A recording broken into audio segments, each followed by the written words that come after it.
Jack, assalamualaikum. Balik lagi sama gue, Ilan Alkatiri di Persija Insight. Konten kali ini agak sedikit mengembirakan buat gue khususnya atau buat kita semua. Gila, akhirnya Liga 1 mulai lagi. Gila, ini luar biasa. Penantian yang panjang. Hari demi hari ditunggu. Waduh, jadi ini saatnya kita menonton Persija lagi. Gila, gue ada beberapa info yang kalian butuhkan yang akan gue sampaikan di sini satu persatu, nggak akan panjang, biasa singkat-singkat aja. Oke, jadi gue mau langsung aja. Oh iya, sebelumnya jangan lupa sholat, itu paling penting. Sholat, habis sholat baru nonton gue lagi. Kapanpun waktu kalian nonton gue, mau itu maghrib, isya, asar, zuhur, bebas. Tapi pas lagi nonton gue belum sholat, lo sholat dulu. Beres itu baru nonton gue. Jangan sampai lo nonton gue, tiba-tiba lo belum sempet sholat, lo meninggal. Kan rugi nanti. Oke, jadi apa namanya? Yang pertama adalah berita tentang Osvaldo Hai. Jadi Osvaldo Hai ini sudah sembuh total. Minggu ini keputusannya apakah dia udah siap main di Persija. Jadi kayaknya gue rasa kalau di putaran pertama ini, kalau di sistem bubble ini si Osvaldo Hai nggak sempat main, mungkin di putaran kedua yang home away dia udah pasti bisa main. Cuman gue yang bikin gue kepikiran ini. Jangan sampai nanti dia dipanggil timnas lagi sama STY. Gue sebenarnya semua pemain berharap dipanggil timnas. Cuman yang gue sesalkan adalah kalau misalkan udah Persija yang nyembuhin, dirawat sedemikian rupa sama Persija, tiba-tiba timnas nyomot gitu aja, terus cedera di sana, itu bisa merugikan Persija berkali-kali. Jadi itu yang disesalkan sama Thomas Doll juga. Thomas Doll kemarin ngomong, cuman dia nggak ngebahas bagian cedera ya, dia ngebahas bagian pelatih timnas seenaknya aja comot-comot pemain, dia bilang. Jadi contohnya partai nggak penting, kayak misalkan kemarin ada TC di Turki sama di Spanyol, ada 4 uji coba di Turki, ada 4 uji coba di Spanyol. Ini pertandingan yang nggak penting karena ini friendly match yang nggak ada di jadwal FIFA. Jadi klub sebenarnya berhak untuk menolak, tapi Persija nggak nolak. Waktu itu Persija menyerahkan pemainnya karena kalau nggak salah ada ancaman apa gitu. Jadi si Thomas Doll ini menyesalkan itu, dia bilang jangan sampai seenaknya aja pelatih timnas ngambil pemain ini, ngambil pemain ini, ngambil pemain ini, sedangkan kompetisi lagi berjalan waktu itu. Jadi biasanya di Eropa, kata Thomas Doll, kalau misalkan ngambil pemain untuk timnas itu liga memang pas lagi libur, jadi nggak keganggu. Tapi di Indonesia berbeda, dia bilang kapanpun mau dipanggil harus datang dan ngeganggu jadwal pertandingan. Sedangkan si Thomas Doll ini punya metode latihan yang harus ada orang-orang ini, karena ada Nico di situ, ada Ferrari yang pemain inti kita, terus yang dipanggil lagi ada Frankie Mamma Mia Misa, yang mana kalau misalkan Thomas Doll di latihan menentukan strategi, ini orang sebenarnya harus ada. Nanti ketika dia datang sekarang, bisa dibilang kalau misalkan dia nggak menempati posisi utama lagi karena dia nggak bisa ngikutin alur permainan si Thomas Doll. Itu yang disesalkan sama dia. Terus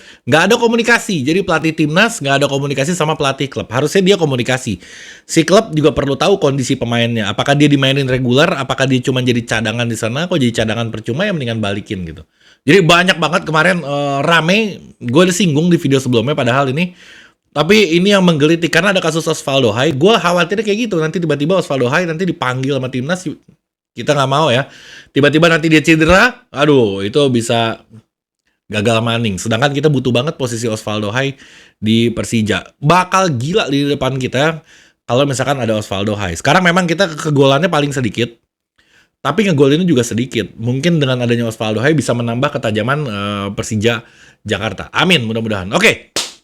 Apalagi catatan gue, selain Osvaldo Hai yang udah sembuh, ada yang cedera pemain kita, ankle-nya, yaitu Bray Fatari. Dia baru cedera kemarin, tapi kayaknya kondisinya nggak parah. Jadi kemungkinan nggak mungkin masih bisa ikut tim nanti untuk tur ke yang sistem bubble ini di Jogja sama di sekitar. Ada beberapa venue ya, nanti gue bacain di akhir-akhir. Gue mau ngingetin lagi mengenai ada klasmen, nanti gue akan sampaikan, sama ini ada jadwal nih. Mungkin klasmen dulu ya untuk menghangatkan suasana. Jadi klasmen nanti gue tampilin di layar gue. Klasmennya sekarang masih Borneo di posisi atas. Gue takut lo lupa nih, makanya gue tampilin lagi. Di bawahnya ada Madura, ada PSM, Persita, Bali, dan Persija Jakarta. 6 besarnya. Poinnya tipis-tipis banget. Sekarang kalau misalkan Borneo kan kita melawan Borneo nih. Persija akan melawan Borneo. Kalau misalkan Persija bisa menang, Borneo merosotnya jauh banget. Dia bisa merosot sampai ke posisi 7. Kalau misalkan Persikabonya menang. Ini parah. Jadi ketatnya Liga Indonesia tuh kayak gitu kerennya. Jadi kalau misalkan menang, lu di atas, kalah lu bisa merosot tuh jauh, bisa 5-4 tingkat gitu. Ini yang akan terjadi kalau misalkan Persija Jakarta menang. Jadi kalau misalkan PSM, Persita, Bali semuanya ini nggak bisa meraih poin maksimal, sedangkan Persija menang lawan Borneo, kita bisa di puncak klasemen. Hanya Madura aja saingan kita. Lo lihat di layar itu. Oke, jadi ini hanya mengangkatkan aja. Di jurang degradasi ada Persik, Barito, Bayangkara. Bahaya. Oke, sekarang jadwal sistem bubble. Jadi sistem bubble hanya ada beberapa pertandingan, nanti akan kembali lagi home and away. Itu yang sebenarnya gue tunggu sih. Bubble ini kurang menarik karena yang pertama nggak ada di tempat kita dan nggak ada penonton juga, jadi pertandingan anyep, nggak seru gitu. Nah nanti setelah bubble selesai balik lagi ke home and away, itu baru ada liga lagi. Gue nggak sabar pengen ke stadion. Gila, luar biasa atmosfer Jackmania itu membuat adrenalin. Ya salam. Oke, jadi Persija Jakarta akan menghadapi Borneo FC hari Selasa 6 Desember jam 6:30. Jadi jam 18.30 WIB. Mainnya di Bantul, Yogyakarta. Terus yang berikutnya Persija juga akan melawan Persik Kediri hari Sabtu tanggal 10-nya. Jadi 6 main, tanggal 10 main itu di stadion tanggal 6 main, tanggal 10 main di Stadion Jatidiri. Terus PSIS Semarang juga akan melawan Persija Jakarta tanggal 13-nya. Jadi 3 hari berselangnya. Jadi kayak jadwalnya dipepet-pepet ini anggap bisa per 3-4 hari main terus nih. Karena ngejar jadwal putaran keduanya dan nggak ngeganggu jadwal Piala Dunia. Mungkin maksudnya ke sana. Ini emang sih wajar ya kalau LIB agak lama memproses ini. Mungkin karena ribet juga ngurusin jadwal. Oke, gue lanjutin. Tadi hari Selasa lawan PSIS Semarang 13 Desember. Lanjutnya Persija akan menghadapi Persebaya Surabaya hari Jumat jam 16 Desember. 3 hari berselang lagi. Terus Persija Jakarta akan melawan Dewa United itu hari Selasa 20 Desember. Terus ada PSS Sleman lawan Persija hari Jumatnya di 23 Desember. Gila, ini jadi dari tanggal 6 Desember sampai 23 Desember sekitar ada 5 sampai 6 pertandingan dalam sebulan. Padat banget jadwalnya.